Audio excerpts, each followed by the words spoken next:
My new girlfriend and I were on the way to meet my parents when we got a flat tire. I called my mom and said, "Sorry, we're going to be late. My girlfriend's got a puncture." There was a pause, and then she sighed. "Oh, I thought you finally had a real one this time." Teacher: "Why are you laughing?" Boy: "I saw a strap of your bra." Teacher: "Get out. Don't come to class for a week." Another boy starts laughing. Teacher: "And why are you laughing?" Boy: "I saw both straps of your bra." Teacher: "Get out. Don't come back for a month." Then the teacher bends down to pick up a piece of chalk. Little Johnny immediately grabs his bag and heads for the door. Teacher: "And where do you think you're going?" Johnny: "Ma'am, after what I just saw, I think my school days are officially over." A student needing some learning goes to the pharmacy and asks what kind of knowledge pills are available.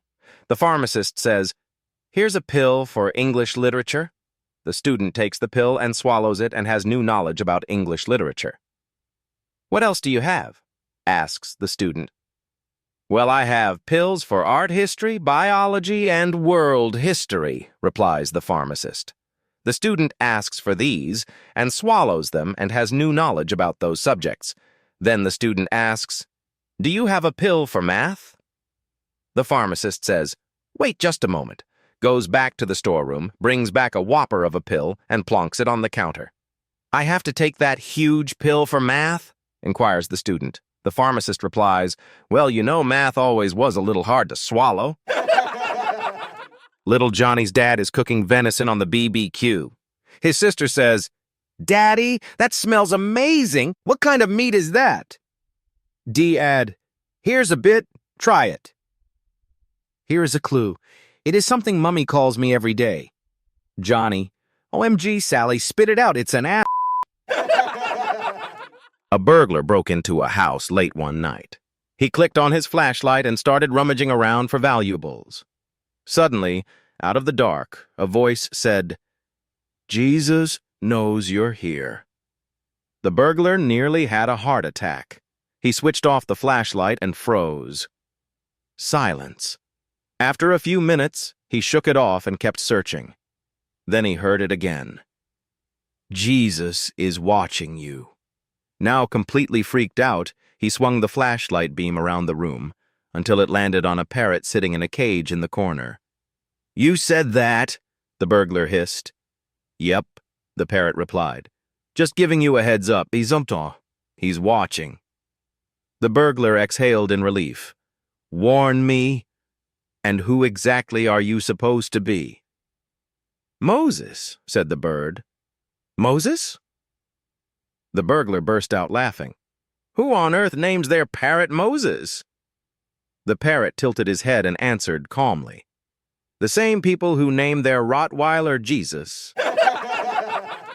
On a Helsinki-Toronto flight, the airline messed up. They loaded 400 passengers, but only 200 meals. The crew was in a real bind. That's when one quick-thinking flight attendant came up with a brilliant idea. About half an hour into the flight, she nervously made an announcement. "Ladies and gentlemen, I honestly don't know how this happened, but we've got 400 passengers and only 200 meals. Anyone willing to give up their dinner so someone else can have it will receive unlimited complimentary drinks for the entire flight." 6 hours later, just before landing, she got back on the mic. "Ladies and gentlemen, if anyone has changed their mind, we still have 200 meals left." An 80-year-old man is out by a pond one day when a frog jumps onto a lily pad nearby. "Excuse me, sir," says the frog. "I know I may appear to be just a frog, but I'm actually a beautiful princess. A witch has placed a curse on me to keep me in this form. The only thing that can break this curse is a kiss. Sir, if you kiss me and break this curse, I'll turn back into a beautiful princess and I'll make love to you all day and night. So what do you say?" The 80-year-old man thinks for a moment, then picks up the frog and puts it in his pocket and continues on his walk. "Didn't you hear me?" says the frog. "I said if you kiss me, I'll turn back into a beautiful princess and make love to you all day and night." Says the man. "I'm 80 years old." At this point, I think I'd rather have a talking frog. Two statues were standing in a park, one of a man with nothing on, the other a woman with nothing on. For over 100 years, they had faced each other across the walkway, frozen in time. One day, an angel descended from the sky. With a graceful wave of his hand, he brought both statues to life. The angel smiled and said, "As a reward for standing still through 100 blazing summers and freezing winters, you now have 30 minutes of life to do whatever you've always wished for most." They locked eyes. A spark lit between them. Without saying a word, they dashed behind the nearby bushes. The angel stood there, listening to the giggling, the rustling, and the occasional "ouch" from behind the leaves. 15 minutes later, the two statues returned, red-faced, out of breath, and grinning like kids at recess. The angel checked his watch. "You still have 15 minutes left. Want to go again?" He looked at her and asked, "Shall we?" She nodded eagerly. "Oh yes, let's. But this time you hold the pigeon down, and I'll do the dropping on its head." My daughter-in-law stopped making my grandchildren send their thank you notes. Each year, I sent the grandchildren a card with a generous check inside.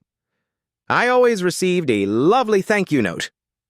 However, since my daughter-in-law stopped making the grandkids send thank you notes, I never hear from them.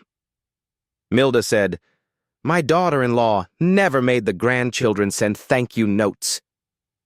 I, too, send them a very generous check.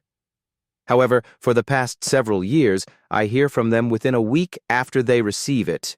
In fact, they each pay me a personal visit. "Wow," remarked Mitzi. "I wish mine would do that." "You can, Mitzi, you can." "How?" Mitzi asked. "Simple," Milda replied. "Do what I do. Don't sign the check." An elderly rancher named Hank decided he wanted to head into the nearby town and catch a movie. As he approached the ticket counter, the attendant asked, "Sir, what's that on your shoulder?" Hank replied, "Oh, that's my pet rooster, Rusty. Wherever I go, Rusty tags along." "Sorry, sir," said the ticket attendant, "but animals aren't allowed in the theater." Hank thought for a moment, then went around the corner and tucked Rusty down inside his overalls. He returned to the counter, bought his ticket, and took a seat in the theater right next to two elderly sisters named Edna and Betty. As the movie began, Rusty started getting restless, so Hank unbuttoned his overalls just a bit to let the rooster peek out and watch. "Betty," whispered Edna. "What is it?" Betty asked. "I think the man beside me is a bit indecent." "Why do you say that?" asked Betty. "He's got his, well, out," Edna murmured. Betty shrugged. "Ah, we're too old to be shocked. Seen one, seen 'em all." "That's what I thought too," said Edna, "but this one's munching on my popcorn." A man wanted to teach his sons the evils of alcohol, so he takes out 2 glasses, fill one with bourbon and one with water. He puts a worm in the bourbon and a worm in the water. Worm in the water lives. Worm in the bourbon dies. He turns to his son and say, "Now what does that teach you about the evils of alcohol?" His son thought about it for a second and says, "Well, if I drink bourbon, I won't get worms." The coach grimaced as he watched his young ice hockey team. At one point during the game, he called one of his 7-year-old players aside and asked, "Do you understand what cooperation is? What a team is?" The little boy nodded affirmatively. "Do you understand that what matters is not whether we win or lose, but how we play together as a team?" The little boy nodded once more. "So," the coach continued, I'm sure you know that when a penalty is called, you shouldn't argue, curse, attack the referee, or call him a peckerhead. Do you understand all that?" Again, the little boy nodded. He continued, "And when I call you off the ice so that another boy gets a chance to play, it's not good sportsmanship to call your coach a dumb, is it?" The little boy nodded yet again. "Good," said the coach.